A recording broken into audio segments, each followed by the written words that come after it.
Para po sa ating second prayer item.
Para sa ating next prayer item po.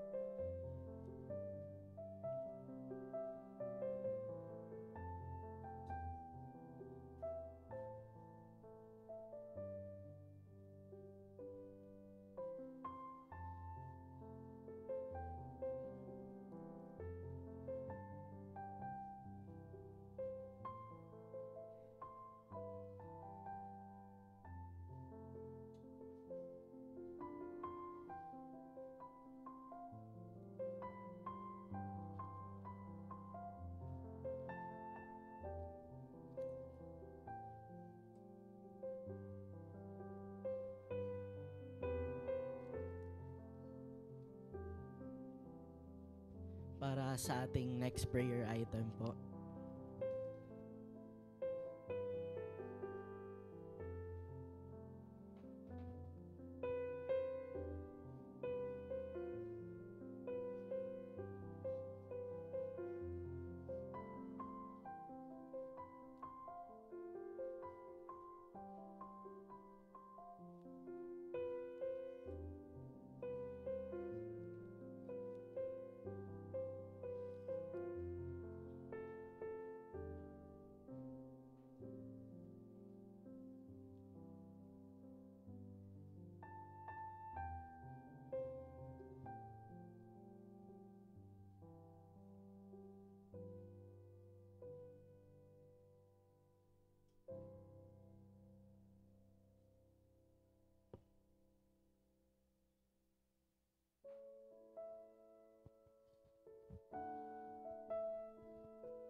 And for our next prayer item po.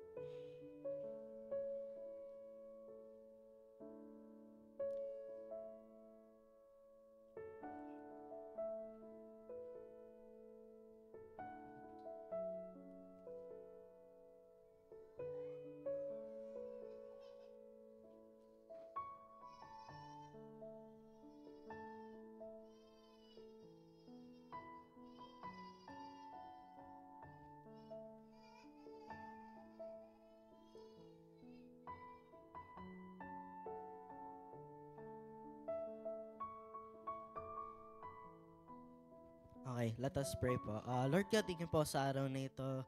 Thank you po for giving us life today, Lord God. Thank you po for protecting us, Lord God, papunta dito sa church, Panginoon. And I pray, Lord God, na sa darating pong election, Panginoon, ay sana maging peaceful po ang event, Lord God, at maging maayos po, Lord God. And I pray, Lord God, na sana bigyan niyo po ng katalinuhan ng mga voters, Panginoon. And Lord God, I pray na sana ay patuloy niyo pong i-bless ang bawat isa, Lord God, and patuloy niyo pong bigyan ng safety and protection, Panginoon. Lord God, open our hearts and our minds today, Panginoon, as we listen po sa preaching ni Pastor Olim, Panginoon.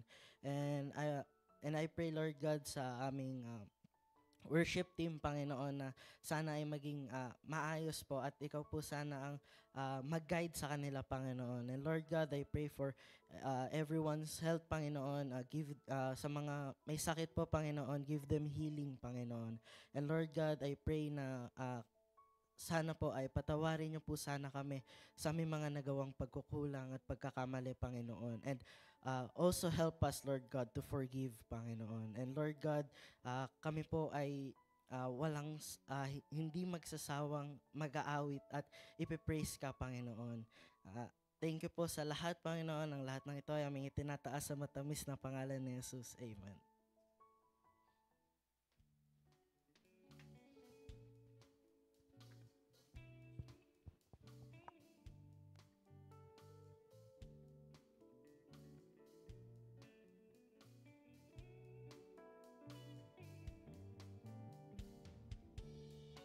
What if I tell you that rain pours from heaven? Would you be washed if you're locked inside? What if I tell you that rainbow comes after rain? Would you stay to see the beauty of the day?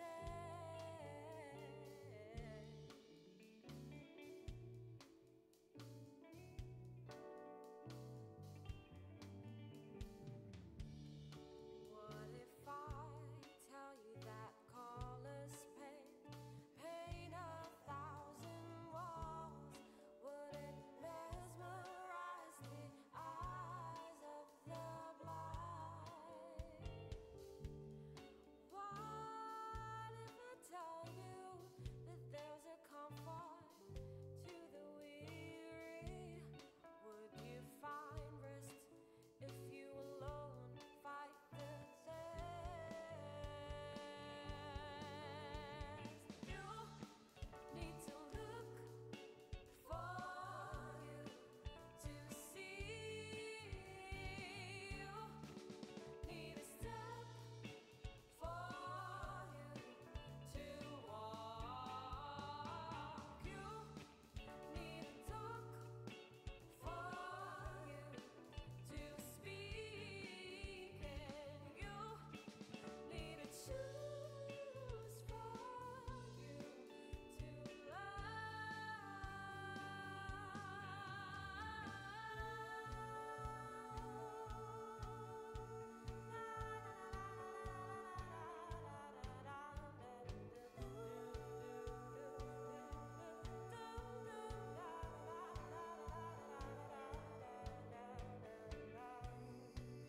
We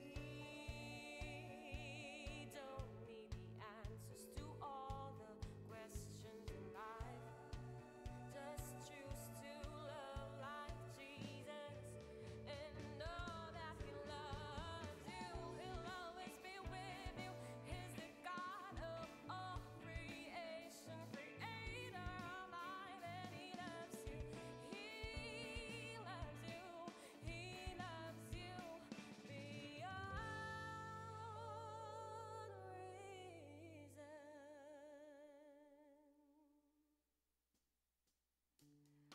What if I tell you that colors paint 1,000 walls? Would it mesmerize the eyes of the blind? What if I tell you that there's comfort to the weary? Would you find rest if you alone fight the test?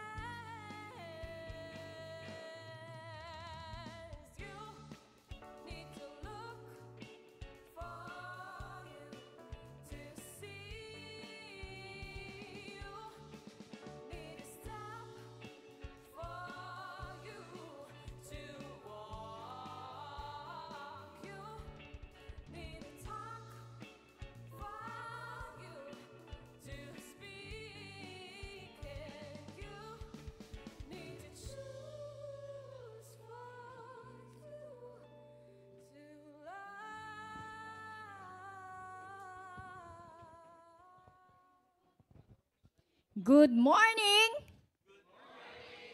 Parang mga estudyante lang ha. Good morning sa inyong lahat at thank you sa Panginoon at naririto na naman tayo magsama-samang magpupuri sa Kanya. Palakpakan po natin ang Panginoon. Yan lang po ba? Galakas? Pakilakas po! Napakabuti ni Lord, no? Namiss nyo ba yung isa't isa? Ako yung namimiss ko, nando doon na sa tabi ko. Sorry, KR. Isa lang. Share ko lang, no? Pag tumatanda ka na pala, kung emotional ka, mas nagiging emotional ka. No? So, this past few days, naiisip ko na, kinakausap ko ang Panginoon, Panginoon, retired na yung asawa ko. Paano po yung mga ganito? Paano po yung mga ganyan? Ang sabi sa akin ng Panginoon, hindi nga kita pinabayaan noon. Papabayaan pa ba kita ngayon? Lahat tayo may pinagdadaanan. Sinong wala? Wala. Akala ko merong wala eh. Sabihin ko sana all. Pero lahat nga tayo may pinagdadaanan. Pero lagi nating isipin, no? Ang presensya, ang pangako ng Panginoon sa atin ay hindi nagbabago. Ano mang challenges, trials, or disappointments na kinakaharap natin o kakaharapin natin. Itong awitin na to, ni-remind ako ng Panginoon. At kayo rin, alam kong i-remind ng Panginoon na ang God's promises is true. Hindi siya nagbabago. That His compassion never fail. God gives mercy for each day and it's refilled and refreshed each morning. Inaanyayahan ko po ang lahat na magsitayo. Yan ang katampatan ng ating Panginoong Hesus para sa atin, sa bawat isa sa atin. It's more than good. It's great. Awitan natin ang ating Panginoon.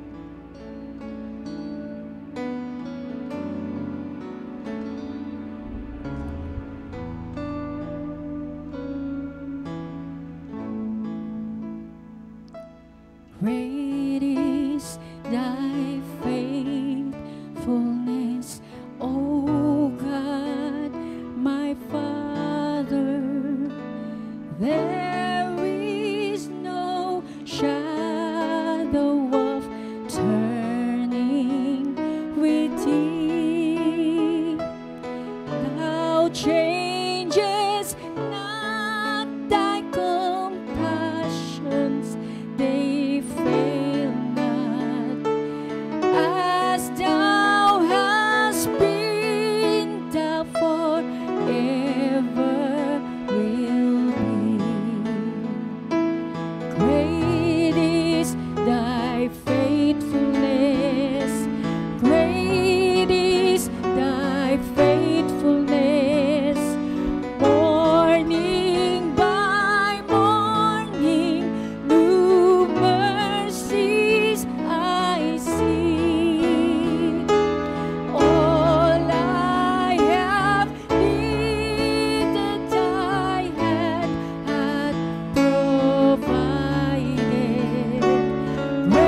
Thank you, Lord. You fill us with your peace, Panginoon. You assure us of your presence. Thank you, Lord, sa kalakasan, sa hope, at ang di mabilang na biyaya, Panginoon. Maraming salamat.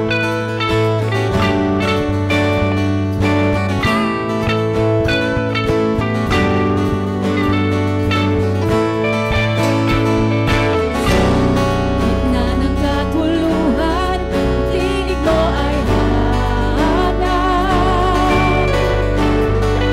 Sa templo mong banal, may bagong kalakasan.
nga na sa gitna man ng kaguluhan, Ikaw, O Diyos, ang aming nais.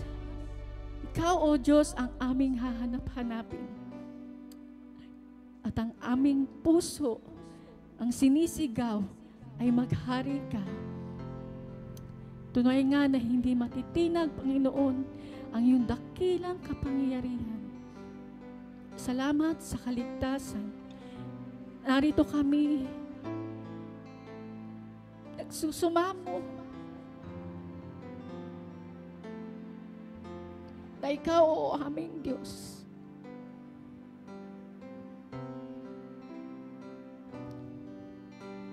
aming Diyos na banal, ay aming makaniig. Manahan ka, Panginoon, sa aming mga buhay.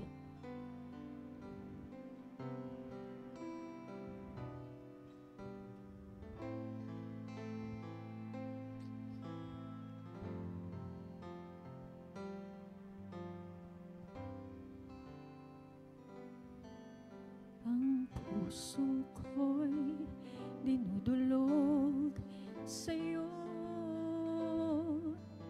nagpapakumbaba, nagsusumamo, pagindapatin mo.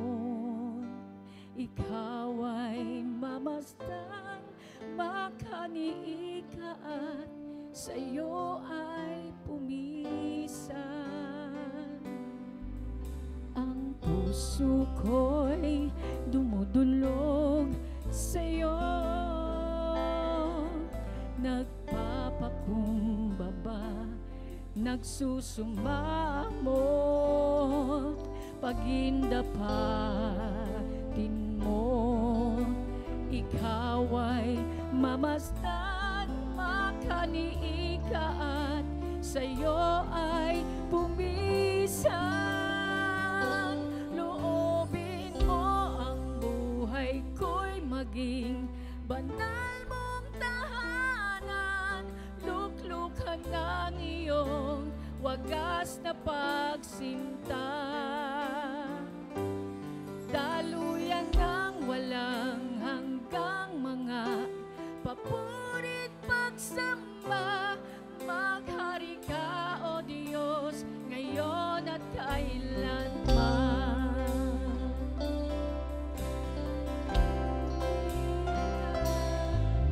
Ang puso ko'y dinudulog sa'yo,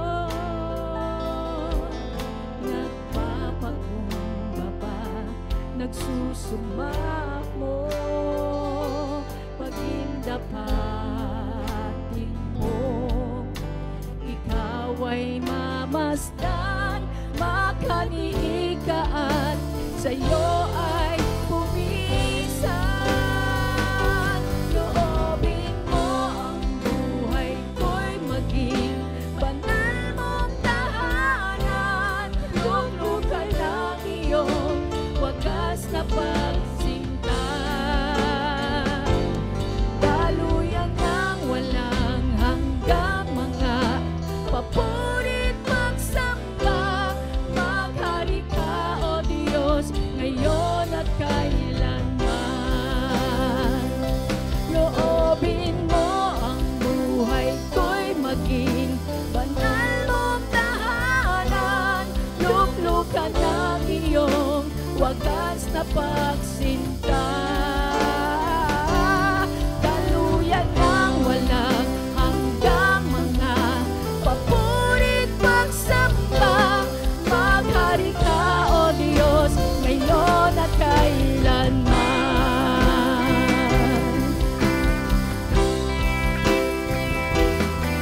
Yes, Panginoon, Ikaw lamang ang lagi naming kailangan, Lord. Pagkat sa iyo, Panginoon, ay may peace. Sa iyo, Panginoon, ay may kakuntentuhan, Lord. Ikaw lamang, Panginoon, ay sapat na. Wala na kaming mahihiling pa, Panginoon. Kung ang buhay namin, Panginoon, ay nasa sa iyo, Lord. Manahan ka, Panginoon, sa buhay namin, Panginoon. Buhay ko kami, Lord.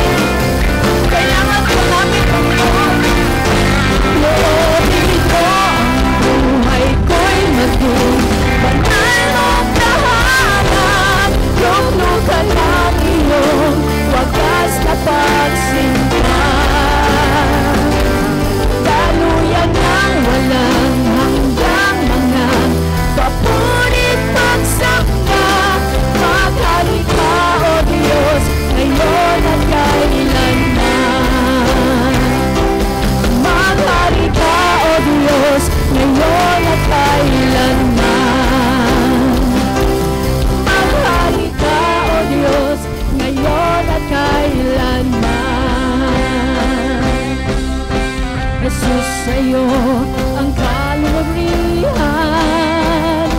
kaluwalhatian ngayon at magpakailanman. Jesus, sa'yo ang karangalan, kapangyarihan ngayon at magpakailanman. Jesus, sa'yo ang kapulihan, kaluwalhatian ngayon at magpakailanman. Jesus, sa'yo ang karangalan, kapangyarihan ngayon at magpakailanman. Pupurihin ka sa awit, itataas ang aking tinig, itatanghal sa buhay ko'y tanging ikaw, O Diyos. Itaas sa kalangitan ang iyong kaluwalhatian, kadakilaan mo'y di napapantayan. O Jesus, pupurihin ka sa awit, itataas ang aking tinig, itatanghal sa buhay ko'y tanging ikaw, O Diyos. Itaas sa kalangitan ang iyong kaluwalhatian, kadakilaan mo'y di mapapantayan.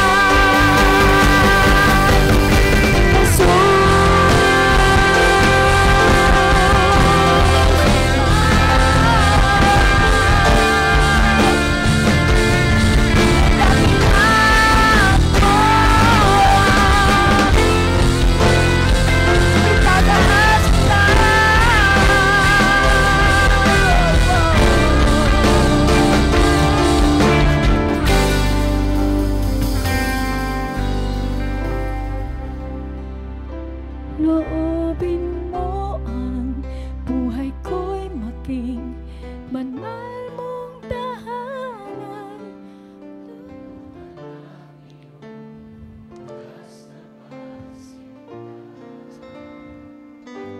Daluyan ng walang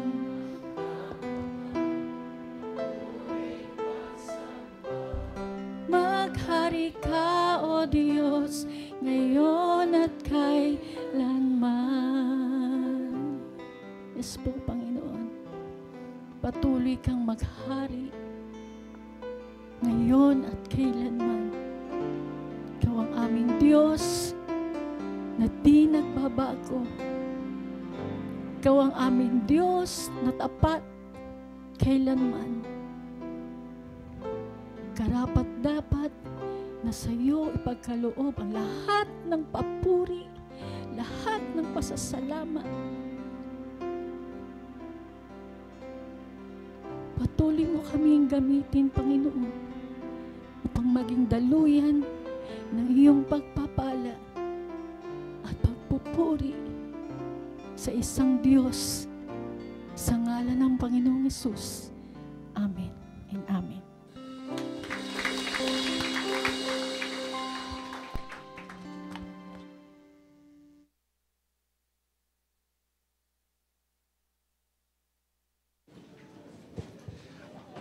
Magandang umaga, Impact Church.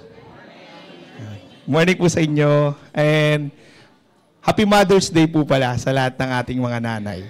Yan. So, yun po. Batiin po muna natin yung ating mga first-timers dito po sa ating church. Sino to? Salinas Michael Angelo. Yan. Asan si Kuya Michael? Yan. Si Gina Marie Yumol.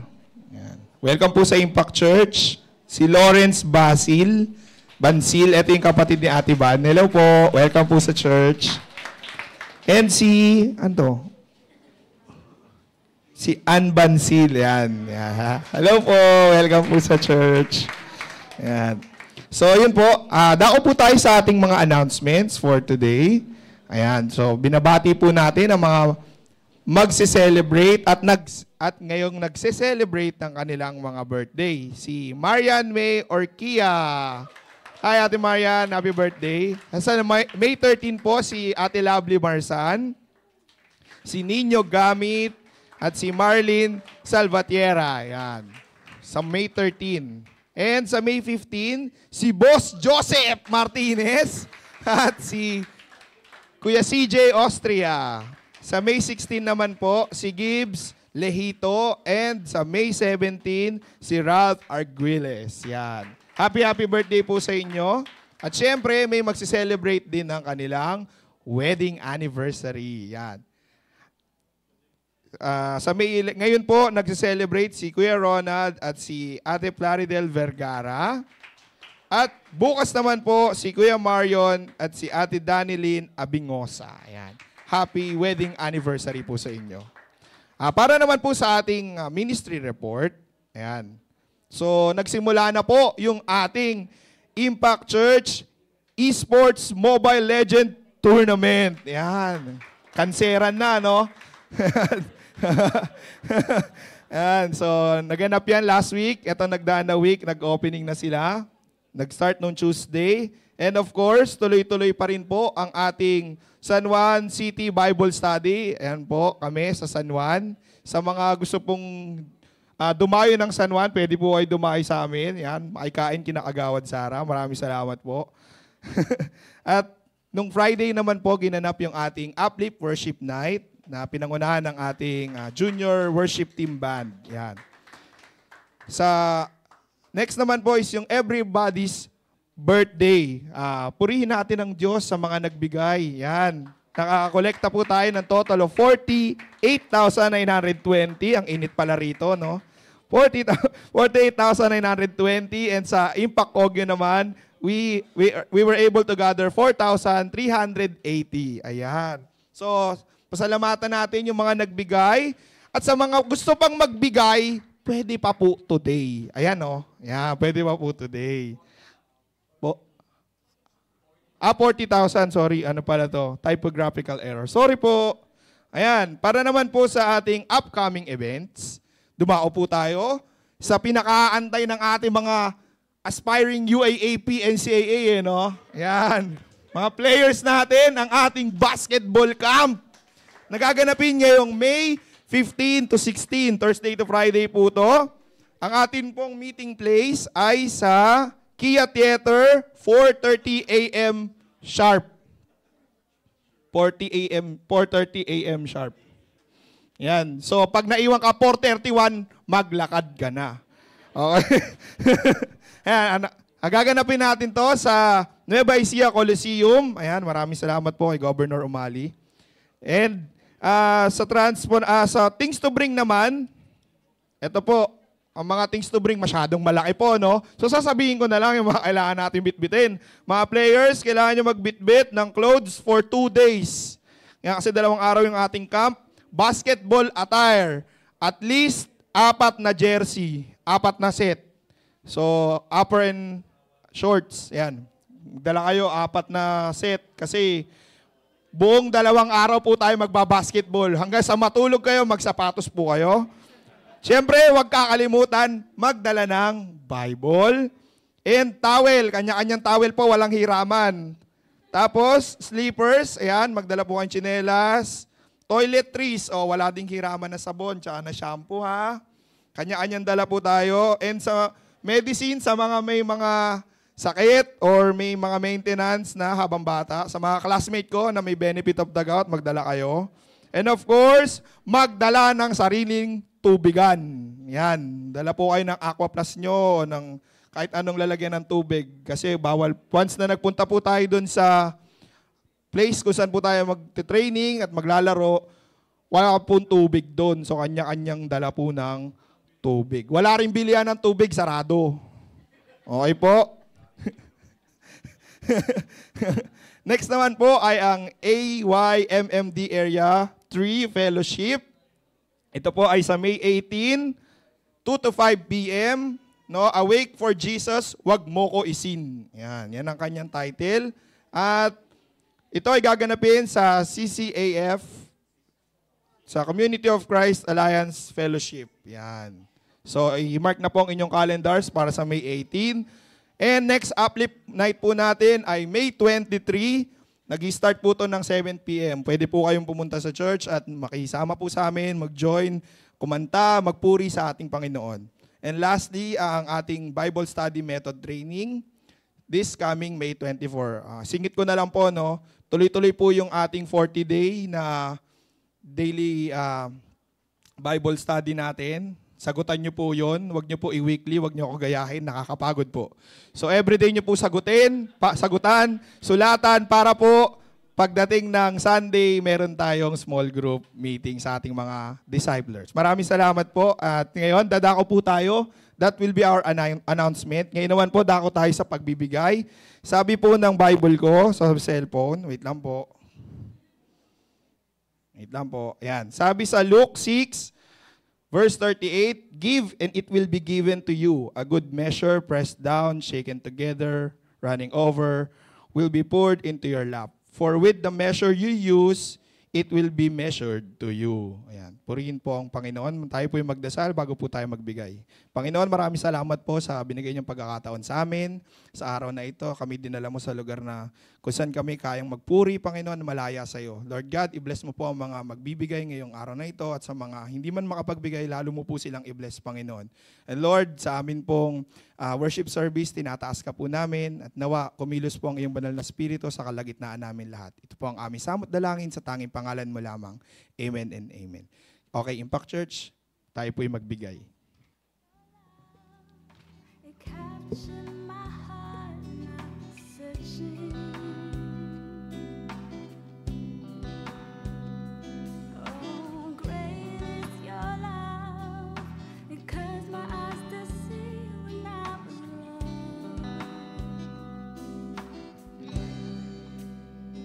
And now I see of your goodness. Now I sing of your grace, and now I sing of your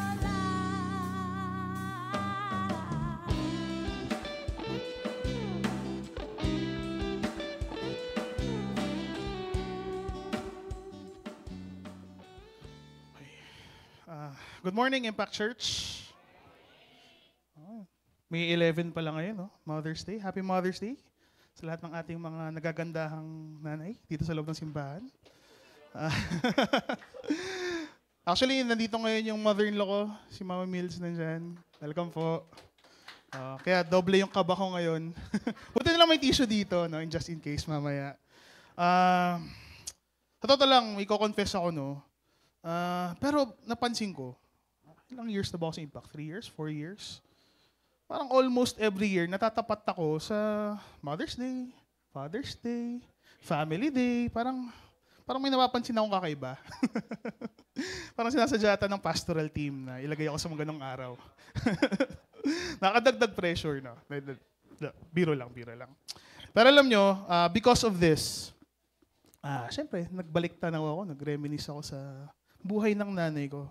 Pero ako sawa na kayo sa kwento ng buhay ko eh. Kwento naman ng ate ko. So I remember, actually, this very recent lang. Nag-usap kami ng ate ko. Over the phone. Actually, chat kami madalas. And lagi niya nababanggit yung mga memories niya kay mama. Si ate kasi, tsaka yung mama ko, close sila. No? Kahit lagi sila nag-aaway, nagkasagutan. Pero, dikit yan. No? Di ko masabing favorite sa ate, pero parang ganun na nga. Favorite sa ate ng mama ko. And naalala ko na, laging sinasabi sa akin to, every time, yung ate ko kasi, katulad ko yan, late nagigising, lalo na pag, nung high school kami, ang alis kasi ng service namin, 5 a.m. Siyempre si ate, 1 a.m. natutulog. So nangyayari, inis yung nanay ko sa kanya, na papasok yung nanay ko sa trabaho niya sa Las Piñas, pero yung school namin nasa Parañaque. Traffic sa Las Piñas. Kung sino nakadaan dito sa Las Piñas, alam niyo, napaka-traffic sa Las Piñas. And syempre, init ulo ng nanay ko, pero at the end, no, isasabay niya rin yung ate ko, papasok ng, habulin niya yung 7 o'clock na call time sa school, tapos babiyahe siya para makaabot ng Las Piñas ng 8 o'clock. She would go out of her way para hatid lang si ate. Then, may isang time pa, si ate kasi, gustong-gusto niya pumasok sa dream school niya nung college. Gusto niya makapasok ng UST. Dahil doon, ginawa niya lahat, no? Nag-aaral siya ng mabuti, tinanay niya ang taasan yung grades niya. Pero kinapos pa rin yung ate ko kasi quota course yung gusto niyang kunin. So itong nanay ko, gumawa ng milagro, no? Ewan ko paano niya nagawa yun. Pero ang ginawa ng nanay ko, dahil nakapagtapos siya ng doctorate degree, nagturo siya sa graduate school ng UST. No? Dahil doon, nakapasok ate ko sa UST. No? May mga connections. And one of her most bittersweet moment is yung nanay ko, when she was dying, no, around 2008, nasa PGH kami. Yung battle na yun, umabot ng mga 6 months. No? So the last week of June, sinugod na siya sa hospital kasi di na kaya. But there, before she took her last breath, minake sure niya na maantay niya yung ate ko. Kasi hinintay niya lang rin yung ate ko na dumating from UST papunta ng PGH before niya mamatay. And the simplest to the most complex, iba ang pagmamahal ng isang nanay. Tama ba? Ibang-iba. And today we will be studying a story of a mother. Well, it's a story of a mother's faithful plea to Christ. And it is found in Mark 7, chapters 24 to 30. I'll be reading from the New Living Translation. And it says, "Then Jesus left Galilee and went north to the region of Tyre. He didn't want anyone to know which house he was staying in, but he couldn't keep it as a secret. Right away, a woman had heard about him, came and fell at his feet. Her little girl was possessed by an evil spirit. And the woman begged Christ to cast out the demon from her daughter. But since she was a Gentile, born in Syria, Jesus told her, 'First, I should feed the children, my own family," yung mga Jews. "It isn't right to take food from the children, then throw it to the dogs." And she replied, "Lord, that's true. But even the dogs under the table are allowed to eat the scraps from the children's plates." Sabi ni Jesus, "Good answer. Now go home, for the demon had left your daughter." And when she arrived home, she found her little girl lying quietly in bed, and the demon was gone. Siguro sa unang basa natin, na-shock kayo, no? Ako rin, na-shock ako nung nalaman ko ito yung passage ko eh. No? Kasi sa totoo lang, ako rin naman naguluhan sa kung ano ba, bakit ano ba nangyari sa kwentong ito, ba't ganun yung mga responses nila, no? Parang sabi ko nga, Jesus, ang road mo naman, no? Tinawag mong aso yung isang babae.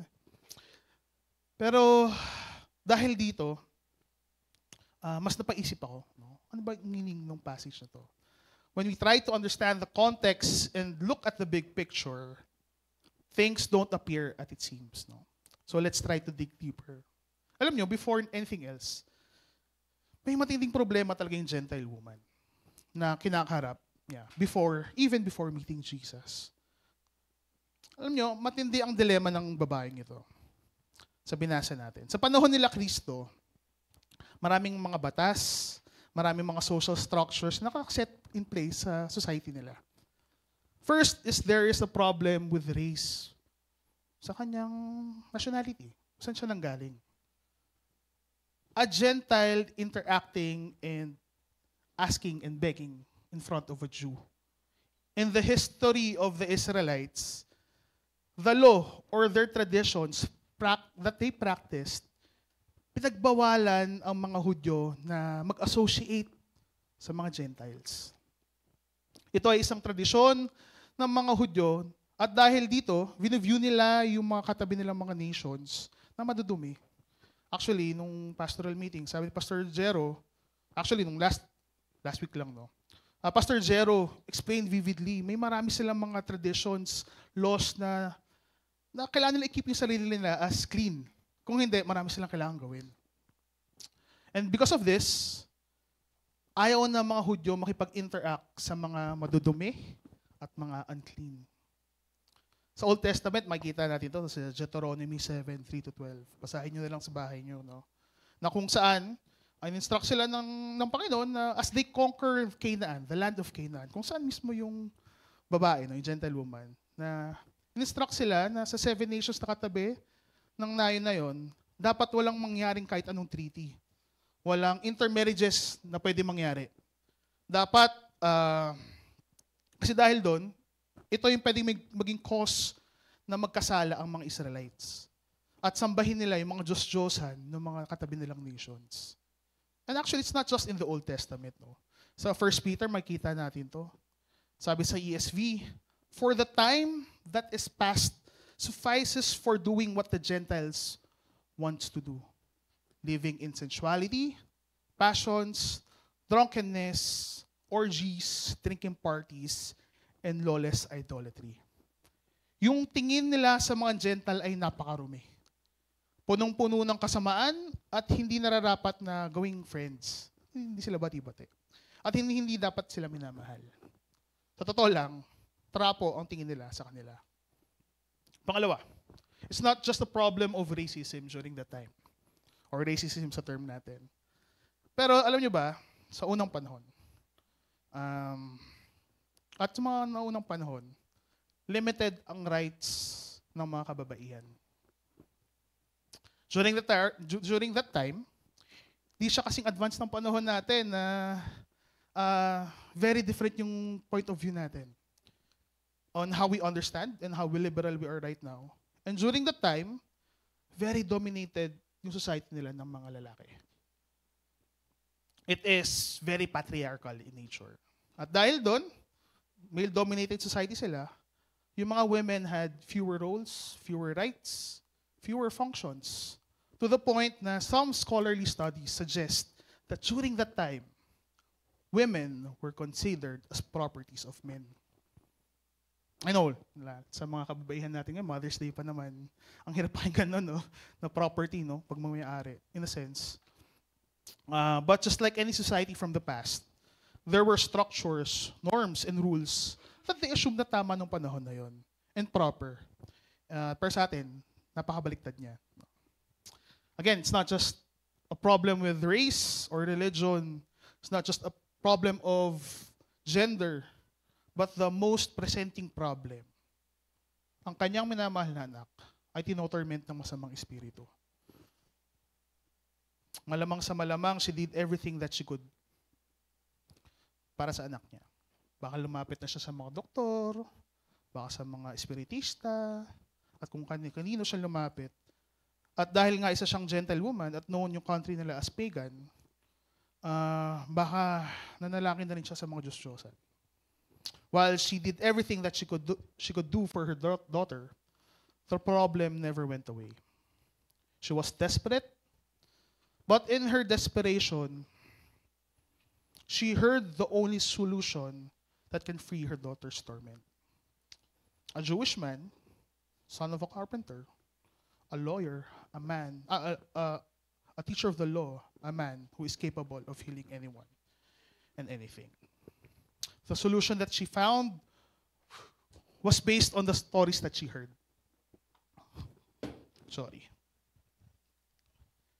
Tales of healing the sick, the demon-possessed, feeding the 5,000, and maybe she also heard some stories na pinakalma ng Panginoon, yung storms, and how he had taught in various places and people listened. At dahil sa mga story ng mga miracles na to, hindi siya nagduda. Alam niya na itong taong ito ang kasagutan sa kanyang kinakailangan. So this gentle woman, sa kanyang desperation, traveled from her home. Hindi ko sure kung saan directly, but it's a malaking nation yung Syrophoenician, no? Urgently finding and looking for the man na alam niya makatulong sa kanya. There, nakita niya si Jesus. But as we have read, hindi ganun kadali yung scenario. Maraming balakid, maraming katanungan, maraming gustong magpaalis sa kanya, and to have a clear picture of what had happened. No? Nakita natin sa Mark, account ni Mark, medyo mahirap, no? Medyo bitin. So, hinanap ko siya sa Harmony. Ang basabi sa ibang Gospels. And it was found in Matthew 15. Basahin lang natin, no, to give us a bigger picture. Sabi sa Matthew 15, a gentle woman who lived there came to him, pleading, "Have mercy on me, O Lord, Son of David, for my daughter is possessed by a demon that torments her severely." But Jesus gave no reply, not even a word. Then his disciples urged him to send her away. "Tell her, Lord, to go away," they said. "She is bothering us with all of her begging." Then Jesus said to the woman, "I was sent only to help God's lost sheep, the people of Israel." But she came and worshipped him and pleading again, "Lord, please help me." Jesus responded, "It is not right to take food from children and throw it to the dogs." She replied, "It's true. But even dogs are allowed to eat scraps that fell beneath their master's table." In the account of Mark and being supplemented of the account of Matthew, there are two truths na pwede nating mahimay. No? Una, Jesus cares even when nobody does. Imagine, yung mga disciples ni Jesus mismo, ang gusto magtaboy doon sa Gentile woman. Dahil nagmamakaawa siya at umiyak siya sa harapan ng Panginoon. Ito yung mga taong matagal nang kasama ni Jesus. Nakita nila paano siya nagmahal, paano siya nagpagaling ng mga may sakit, gumawa ng mga miracles.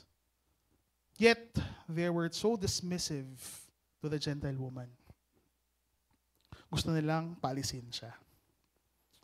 Well, siguro, let's give them a benefit of the doubt, no? Since siguro Jesus wants to rest and withdrew from the crowd kasi napagod siya.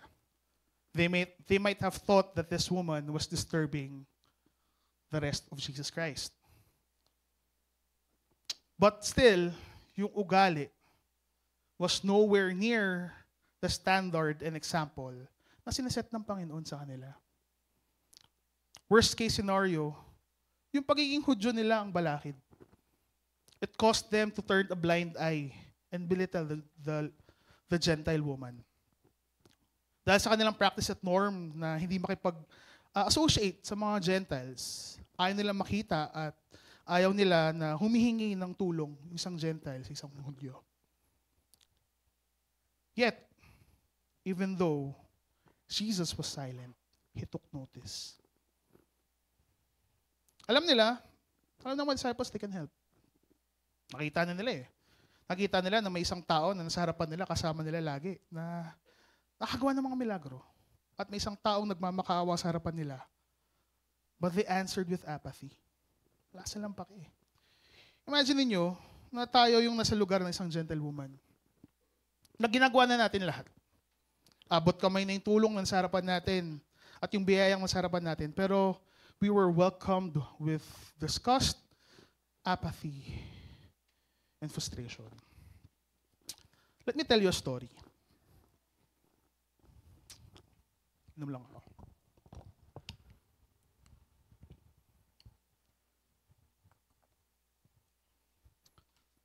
There's someone I've met throughout the course ng pag-volunteer ko sa mga simbahan.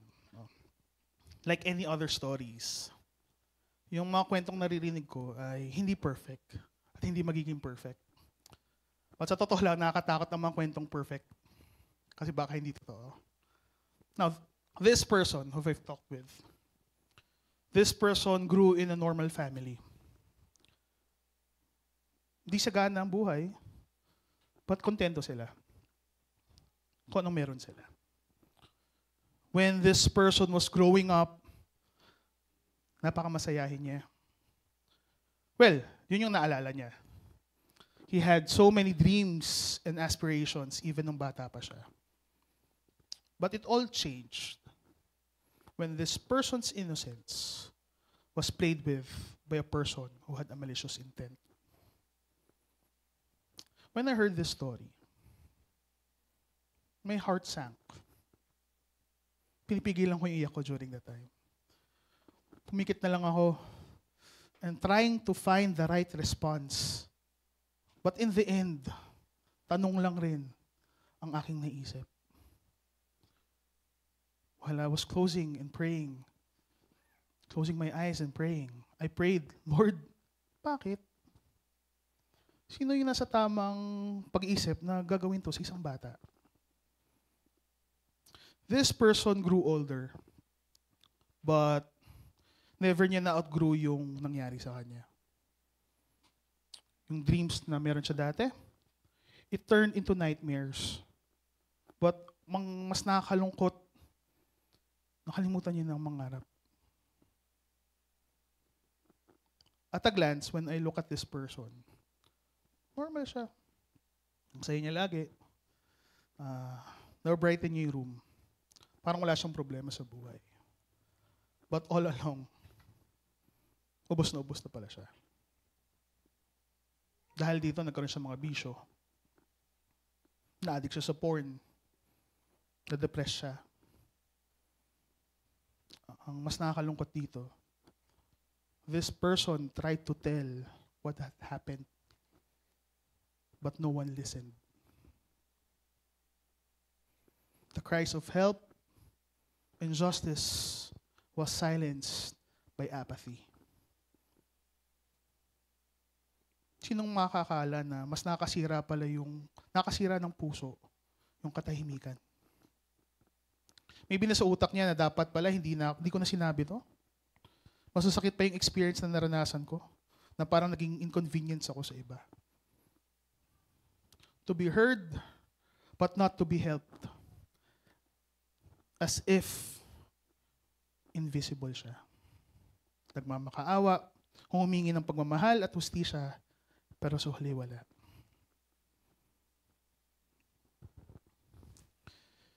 In a call of desperation, how do you respond?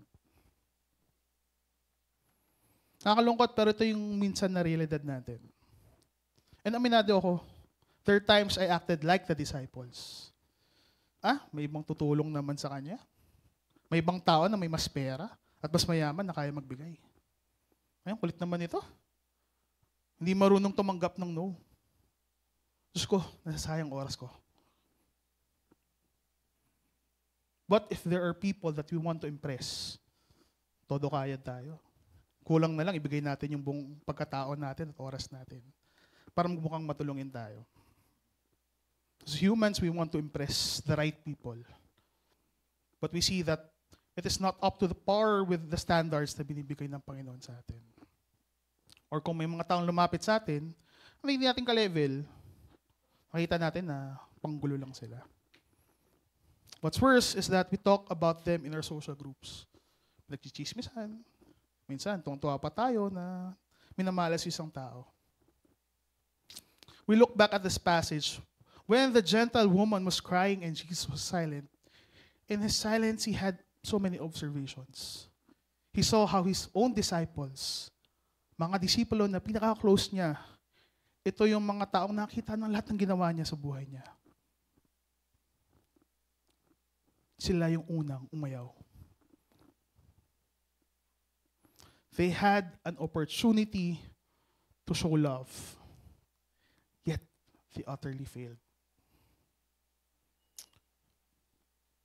Maybe yung silence ni Jesus was not just to see how would the gentle woman would respond, but it was also a test for the disciples.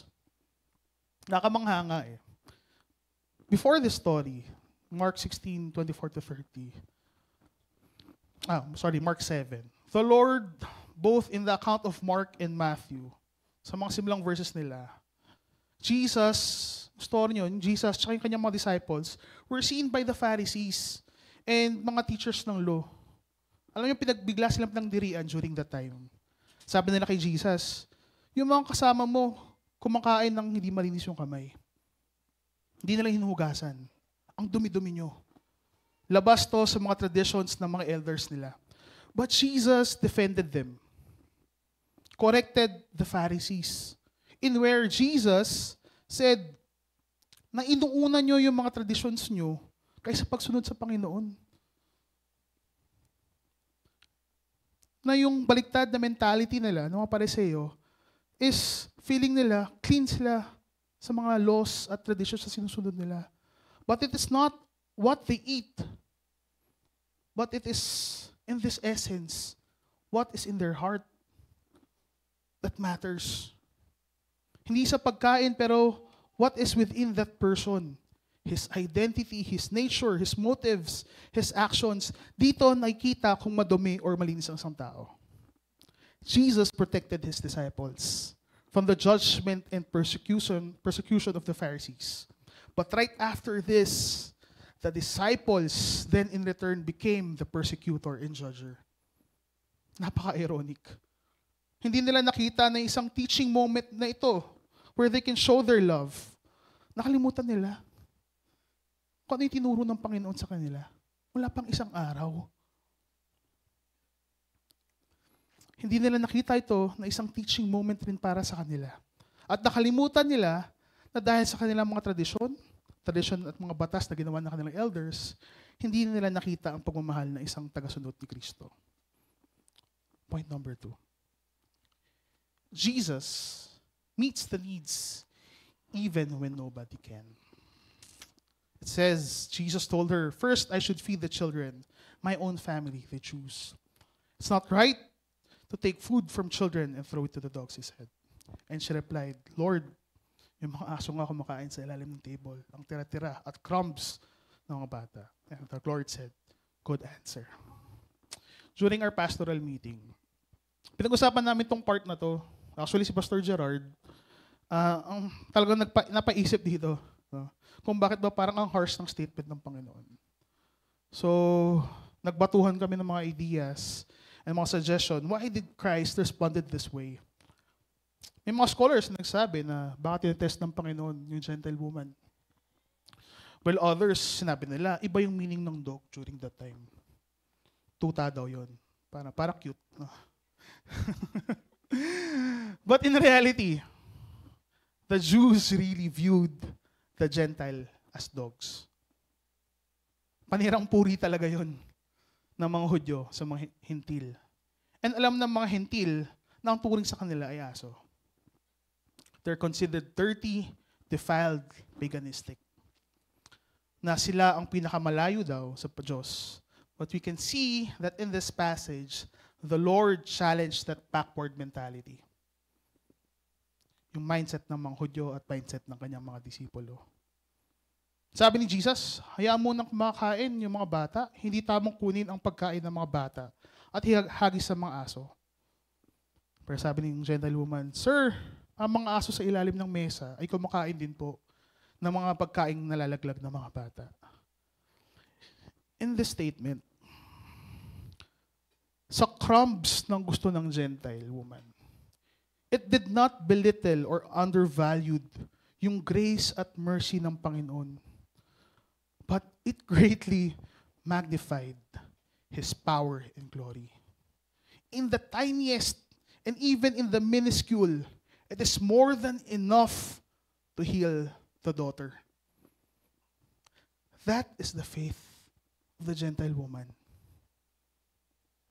For she knew that the only one who could heal her daughter, and the only one who was willing to heal her daughter, was Jesus Christ.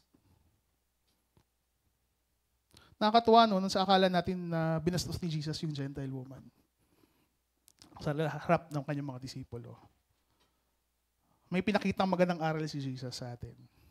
And of all the people that He could have used to show His love, to show His mercy, to show His grace, it is to the one that He deemed unclean.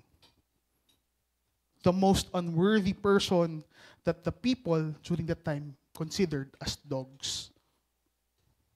The dog had far greater faith than what had the children. Sa totoo lang, Jesus is too loving, too kind. And alam natin na He is not someone who would hurt people and degrade people. He would always correct, He would always teach, He He would always set an example to the people. Not just sa mga disciples, but even to the Pharisees.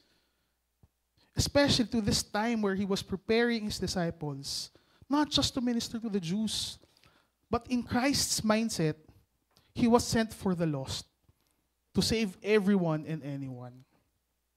Yung love at purpose niya is not to the chosen, but he is choosing to save everyone. Sa totoo lang, even si Peter, nung namatay na si Jesus Christ, had a hard time correcting his favoritism sa mga Hudyo. It took Paul to rebuke him, to correct his ways, no? To be more Christ-like. Hindi lang minit ni Jesus ang needs ng Gentile woman. Of course, pinagaling niya yung anak. With just words, no? Napaka-powerful nun.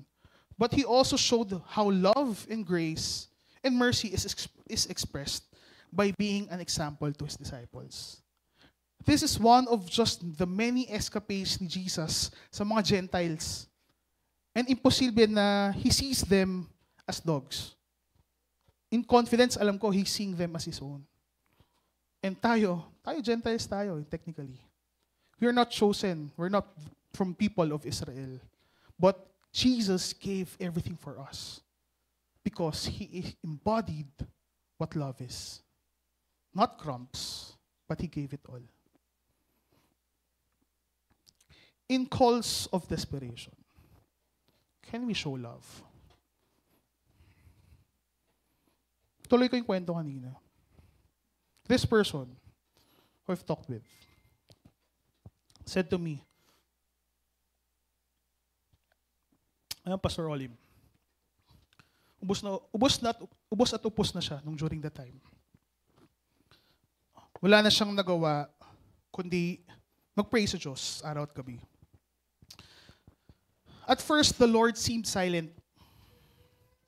But in His very special way, the Lord was already moving. This person decided to visit Impact Church. Then in-invite siya sa mga tropa niya. At first, hindi siya comfortable. Dahil feeling niya ang boring. But hindi niya napansin, dahan-dahan na pala siyang tumagaan yung kanyang loob. Hindi niya inakala na yung isang simbahan ay pwede pala maging lugar ng pahinga kung saan safe siya. Nagulat siya sa mga taong hindi niya kaano-ano, hindi niya kadugo. Kinakamusta siya? Inalagaan siya. Tinanggap siya at pinakinggan siya. Doon, naramdaman niya na pinagtatanggol siya. Nagkaroon siya ng mga ate at kuya sa loob ng simbahang ito na tinuri siyang anak. May mga kaibigan siya na tinuri niyang kapatid. Ramdam niya na sinagot ng Diyos ang kanyang panalangin. Alam niya, walang sino man dapat nakaranas niya. Alam niya, hindi na magbabago kung ano nangyari sa kanya. Pero dahil sa pagmahal ng ilan sa kanya, alam niya na pwedeng pinabago ng Diyos ang takbo ng buhay niya. And when I asked this person, if okay lang ba gamitin ko sa pulpit tong story mo? Ano sabi niya sa akin? Kuya Olim, masaya ako na magamit mo kwento ko. I feel that I'm being heard because of it. It was better po yun for me. Dahil baka maka-inspire yung kwento ko sa mga tao na nakaranas rin ng naranasan ko. Kuya Olim, alam ko hindi pa tapos ang kwento ko. There are stories, so many unheard stories inside this building that is meant to be heard and to be told about. Stories na hindi perfect, but sa totoo lang, maganda nga yung hindi perfect na story. Our stories in life are rough, raw, and unfiltered. But Jesus came to sort our life stories into beautiful testimonies. Tulad ng Gentile woman, whose story became a lesson for us all today. A story of a faithful mother whose plea was heard by Jesus. Taas kamay yung mga nanay dyan. Yung mga nanay dito. from the bottom of my heart. Thank you that you're here.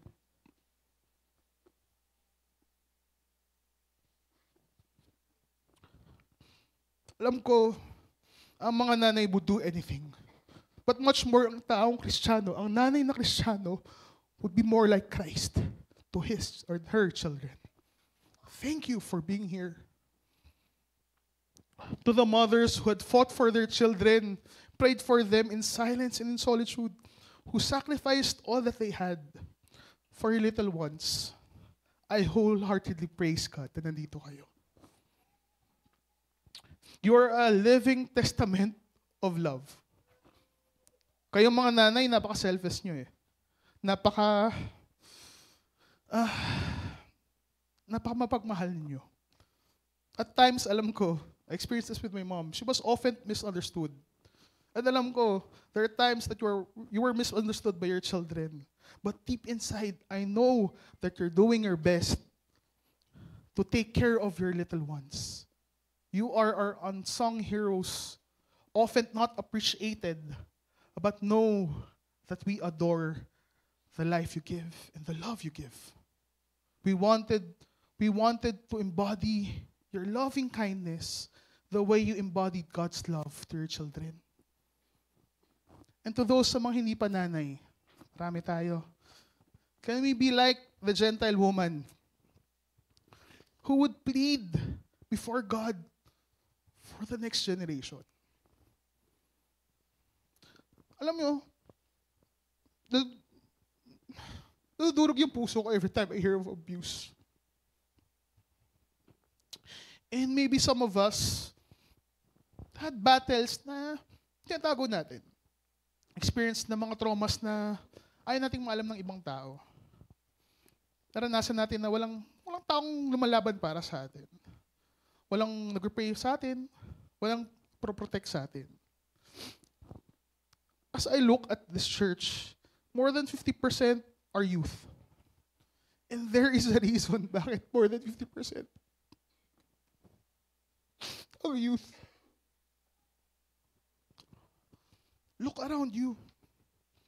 Maybe we're blessed with so many youth sa simbahan na to kasi Jesus is telling us something. Telling us to take care of them. To fight for them. Kahit minsan hindi sila nakatikim ng pinaglabanan sila. As a community of believers, let us turn one another to be parents to the parentless. To become mothers who loves them. And for the likes of me who experienced the same love from many mothers, marami akong nanay eh, na inalagaan ako at minahal tayo. Alam mo, it's our turn. It's our turn to do the same to others. Now we have the capacity to love because minahal tayo. Now we have to love those who are marginalized, those who are oppressed, those who were neglected, those who were abused. Let us embody the same love that the Gentile woman did for his daughter. In the same way, let us embody the love that Jesus showed us today to love everyone. Let's pray.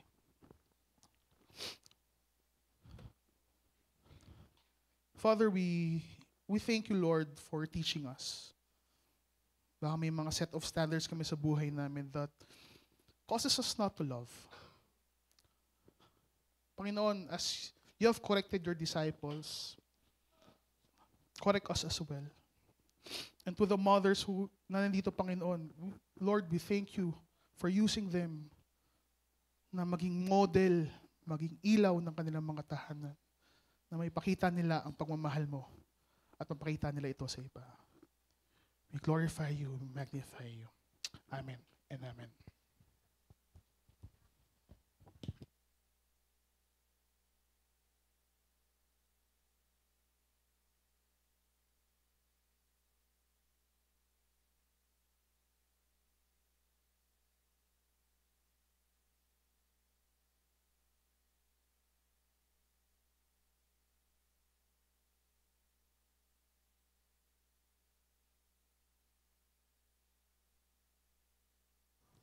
A mother's love. A mother's love is gentle and strong, a steady light when nights grow long. She lifts us up when we feel small and catches us when we might fall. Her hands have soothed 1,000 fears. Her heart has held our joys and tears. With every smile and guiding word, her voice, the sweetest ever heard. She gives and gives, yet asks for none. Her work is never truly done. For in her care, we bloom and grow more than she'll ever truly know. So here's to you, our guiding star, who shows us who we really are, with love so deep and so true. Dear Mom, the world is bright with you. Happy Mother's Day.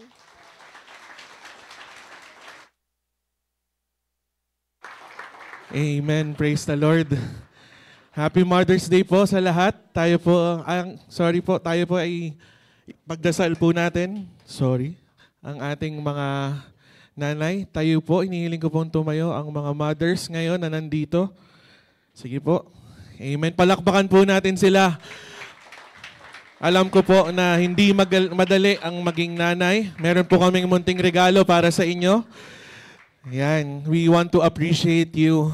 Maraming salamat po sa love, sa care, and sa pag-aalaga niyo po sa inyong mga anak. And truly, the hardest job is ang isang pagiging nanay. 24/7 po yan, walang pahinga. And alam ko po na kahit ganon, wala po kayong regrets na kayo po ay naging isang nanay. So maraming salamat po at I hope na ma-appreciate nyo po ang aming munting regalo sa inyo. And let me pray for you. I asked each and everyone na let's pray for the mothers na nandito po ngayon. Sige po, tayo po ay manalangin.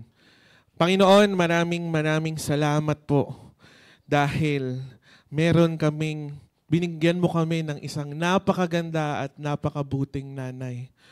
Maraming salamat po sa mga mothers na nandito ngayon. I know, Lord, there are so many hardships na kanilang nararanasan, pinagdadaanan bilang isang nanay. Pero seeing them smiling, seeing them doing what they do, Panginoon, inspires us even more na kahit mahirap, kahit na masakit, patuloy silang nagmamahal at patuloy nilang minamahal ang bawat anak po at even ang kanilang mga asawa, Panginoon. Maraming salamat, Lord, for making them the light of the house, Panginoon. Thank you, Lord, for loving them so much that they could love their children, their spouse, Panginoon. And today, Lord, we ask that you would make them feel special, Panginoon. I don't know kung ano yung gagawin mo sa buhay nila, Father, but I know, Lord, that you're going to do something special for them today. And we pray, Lord, na they would see it, feel it, and appreciate you more at itaas pa nila ang pangalan mo. Maraming salamat, Panginoon. Hindi kami magsasawang sabihin na mahal namin ang aming mga nanay, Panginoon. May it be nandito pa sila sa earth or nasa heaven na sila kasama mo, Panginoon. And we pray, Lord, na bigyan mo sila lagi ng strength, bigyan mo sila ng wisdom, Panginoon. Give them yung grace, Lord, that comes from you, Lord, so that they could also extend grace to people, Father. And we pray, Panginoon, that you would bless them more, Panginoon. Bless them with good health. Bless them financially, Panginoon, as they continue to be the light of the house, Father. Maraming salamat po. At pinagdarasal po at tinataas po namin ang bawat nanay na nandito ngayon. Thank you, Father. We love you. In this we pray. In Jesus' name, amen. Happy Mother's Day po sa inyong lahat. Palakpakan po natin yung mas malakas pa. Of course, ang mga nanay, at palakpakan po natin ang ating Panginoon. Thank you po. Hinihiling po namin ang lahat na magsitayo.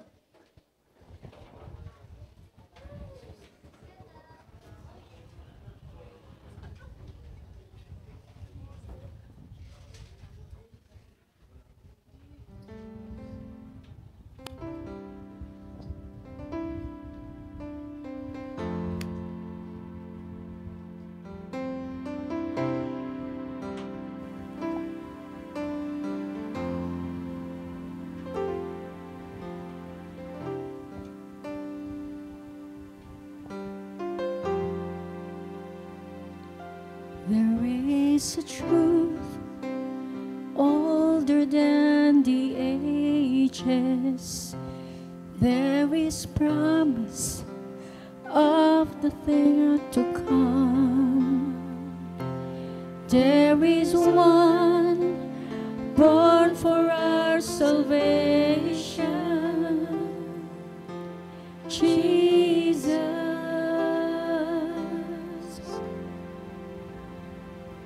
There is a light that overwhelms the darkness. There is a kingdom that forever reigns. There is freedom from the chains that bind us. Jesus, Jesus, who walks on the waters, who speaks to the seas, who stands in the fire beside me. He roars like a lion, he bled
God is good. Amen.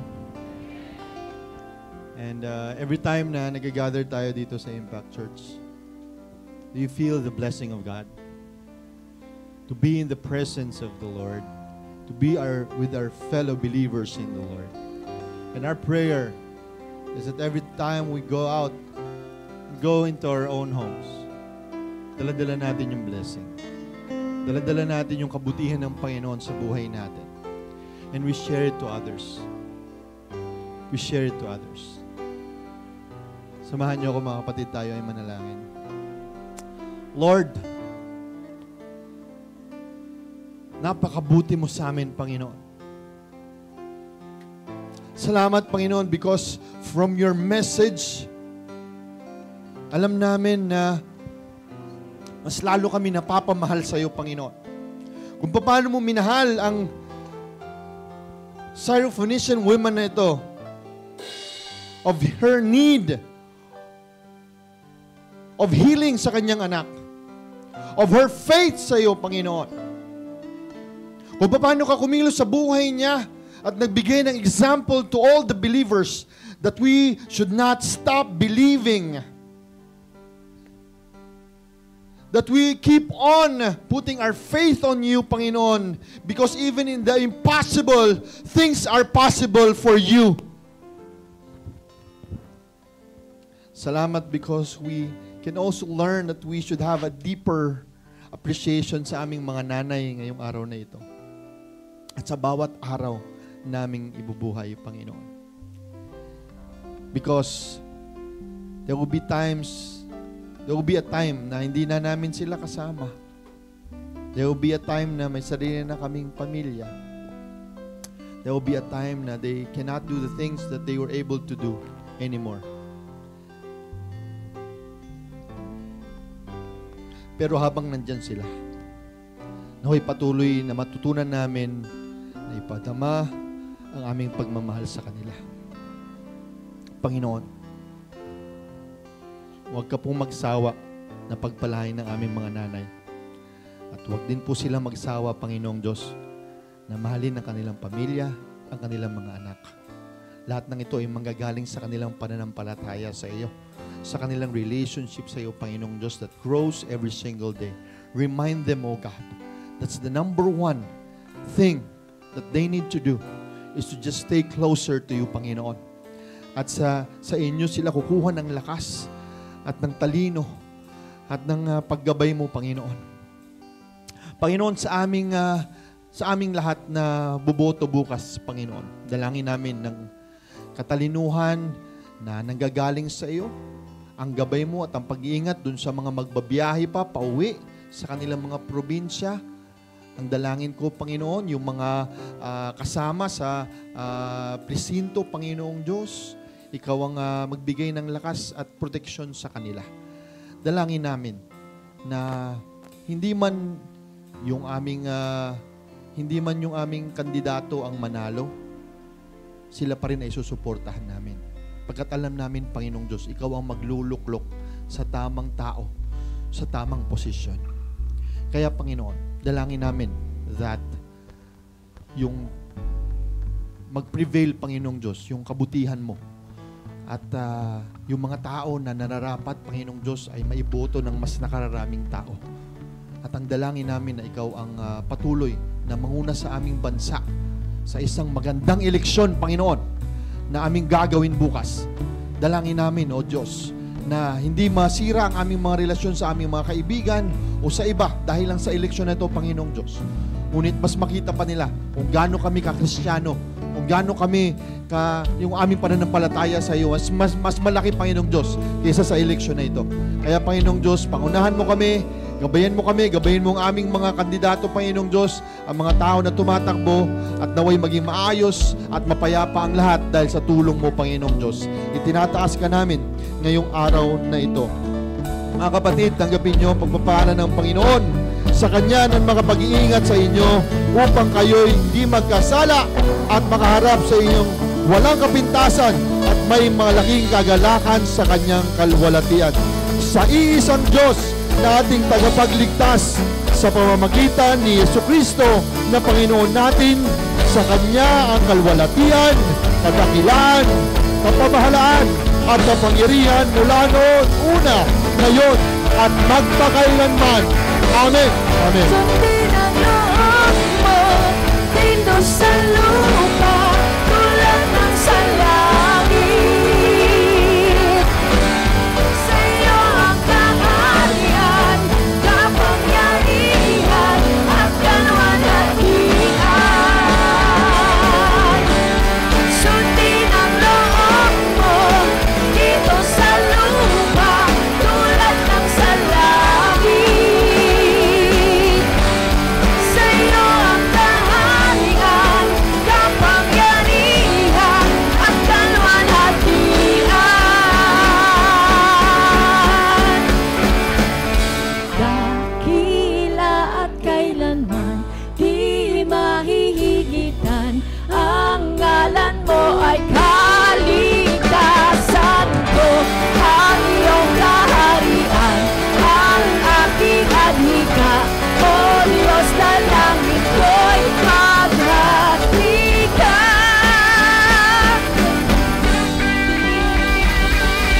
Good morning and have a blessed week ahead.